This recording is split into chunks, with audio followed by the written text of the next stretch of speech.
যে পুলিশ বাহিনী আমাদের সন্তানদের বুকে গুলি করে, আমি সেই পুলিশ বাহিনী চাই না। জুলাই থাকবে, এটা মনে করিয়ে দেবে যে কোনো স্বৈরাচারী ব্যবস্থা, সরকার তো বটে, কোনো স্বৈরাচারী ব্যবস্থা, ফ্যাসিবাদী ব্যবস্থা এদেশে টিকতে পারবে না। মীর মুগ্ধরা সেটা ঠেকিয়ে দেবে। সেটাই আমরা 15 বছর তারা থেকেছে, 17 বছর তারা থেকেছে, মানুষ কথা বলেনি। এটা মানে এই না যে আগামীতে যারা আসবে তারা একইভাবে থাকতে পারবে। কাজে এই মঞ্চটা সেই কথাটা বলে। আমি তাই এই মঞ্চে দাঁড়িয়ে আমি অনেক ধন্যবাদ জানাচ্ছি যে আমাকে আমন্ত্রণ জানিয়েছেন। আমি খুবই কষ্ট পাচ্ছি। আমি নাইমার মায়ের কথা শুনছি, আমি অন্য শহীদদের বাবাদের কথা শুনছি, এবং আপনারা যে অভিযোগগুলো করছেন একটাও ভুল না।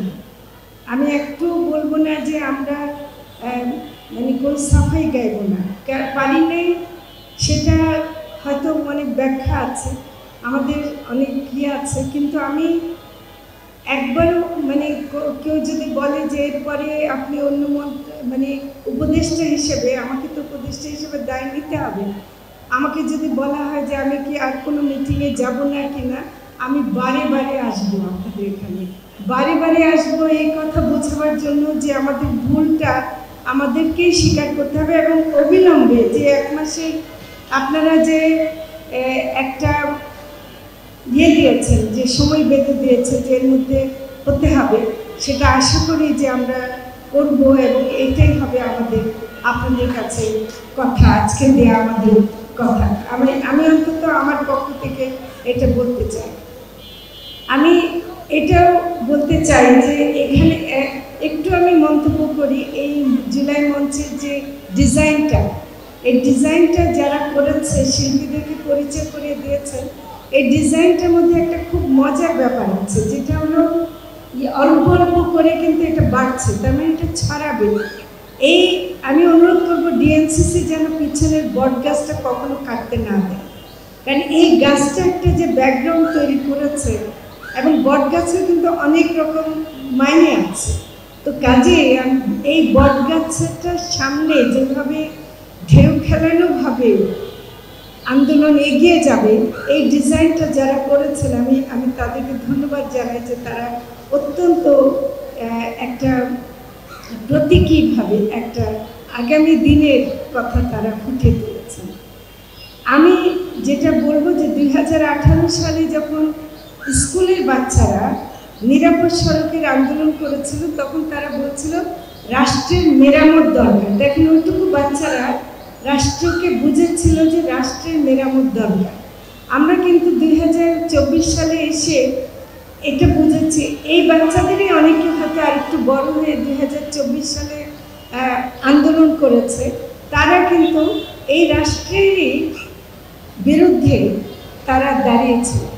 তো সেজন্য আমি বলছি, এখানে যে বলা হচ্ছে রাষ্ট্র সংস্কার চলবে, এই কথাটাও খুব তাৎপর্যপূর্ণ। কারণ আমরা এখন হয়তো অন্তর্বর্তীকালীন সরকার আছি, আমরা কিন্তু থাকবো না, সরকার পরিবর্তন হবে, কিন্তু রাষ্ট্র তো বদলাবার কাজ আমাদের সবাইকে মিলে করতে হবে। এই রাষ্ট্রকে আমরা চাই। আপনারা কি এই রাষ্ট্র রেখে দিতে চান?